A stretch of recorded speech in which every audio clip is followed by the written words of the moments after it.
국내 AI 사태 재발 방지를 위해서 정부가 안간힘을 쏟고 있는데요. 이 정부의 대응 방안을 놓고 설왕설래 말들이 많습니다. 이 정부는 과학적으로는 괜찮다. 소비자는 심리적으로 믿을 수 없다. 대치 상황이 계속되고 있는 가운데 과연 해답은 어디에 있을까요? 바로 소통에 있습니다. 닭고기를 포함한 오리고기, 계란 등 가금 축산물은 소비자의 주된 먹거리입니다. 소비자들은 AI 사태로 인해 믿고 사 먹어도 되나 하는 의문이 많습니다. 소비자연맹의 AI에 대한 소비자 인식도 조사 결과에 따르면 소비자 10명 중 7명이 인체 안전성의 위험을 느끼고 있었고 정부의 AI 방역 관리에 대한 신뢰도는 27.7%로 낮았습니다. 정부는 현재 시스템상 AI가 발생한 닭과 그 계란은 시중에 유통될 수 없으니 안심해도 된다는 입장을 고수해왔습니다. AI에 감염된 산란계의 경우 산란 장기가 망가지기 때문에 계란을 낳을 수가 없고 감염된 닭은 뚜렷한 임상 증상을 보이기 때문에 유통되기 어렵다는 주장입니다.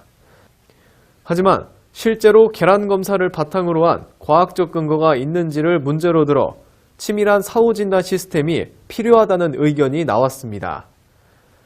닭이나 오리는 이제 반드시 도축장을 거쳐서 유통이 되게 되고요. 닭이나 오리가 도축장에 오기 전에 현재는 농가에서 이제 그 출하장 검사를 하는 걸 시행하게 되는데, 이제 출하장 검사는 그 출하 1주 전에 검사하는 상황이 되기 때문에 그거보다는 오히려 도축장에 닭이나 오리를 싣고 와서 현장에서 그 검사를 하는 것이 더 안전합니다. 하지만 아직까지는 그 현장에서 검사하는 그런 그 레피드 키트가 아직까지 사용가 되지 않고 있기 때문에 정부 학교에서는 그런 어떤 진단 키트를 좀 더 민감도가 높게끔, 신뢰도가 높게끔 개발하는 것이 더 중요하다고 볼 수 있습니다. 지금까지 AI 대책은 소비자를 안심시키는 정책이지 못했습니다. 때문에 앞으로의 AI 방역 대책은 정부, 생산자, 유통자, 소비자가 합심해야 한다는 의견입니다. 생산자 중심의 정책으로 인해서 발생되는 사각지대에 소비자가 있기 때문에 소비자를 위한 대책 방안도 필히 마련이 되어야 될 것 같고요. 특히 소비자 접점에서의 안전 대책이 앞으로는 AI 대책에서는 좀 강조가 되지 않을까 그런 생각이 듭니다. 한편 소비자들이 불안해하는 AI 바이러스에 대해서 전문가들은 국내 인체 감염 가능성은 없다는 입장입니다.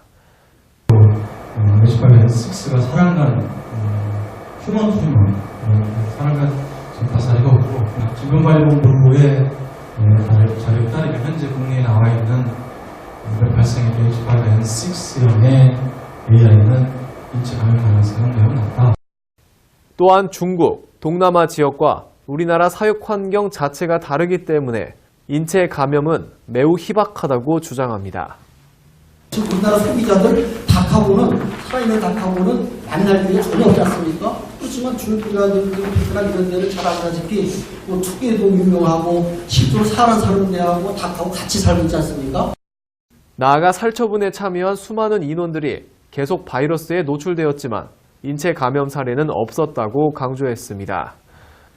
하지만 언론에서는 정부만 믿고 구입해라, 끓여 먹으면 안전하다는 홍보만 반복하고 있습니다. 소비자에게 충분한 설명도 정보 공유도 이루어지지 않았다는 지적입니다. 상지대학교 정구영 교수는 질병에 대한 설명이나 쌍방향적 정보 소통 공유가 없이 일방적인 하향 주입식 홍보나 주장은 소비자의 신뢰를 낮출 뿐이라고 주장했습니다. 특히 소비자와의 소통에서 사각지대가 있어서는 안 된다는 지적입니다. 중요한 것은 국민과의 소통의 문제인데요.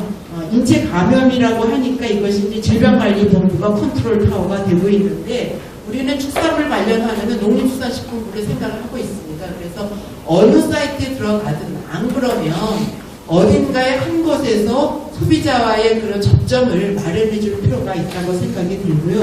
인체 감염의 위협을 소비자들이 많이 느끼고 있어서 소비자 행동 지침과 AI에 대한 정확한 정보가 전달될 수 있도록 소비자와의 소통이 가장 중요한 키워드입니다.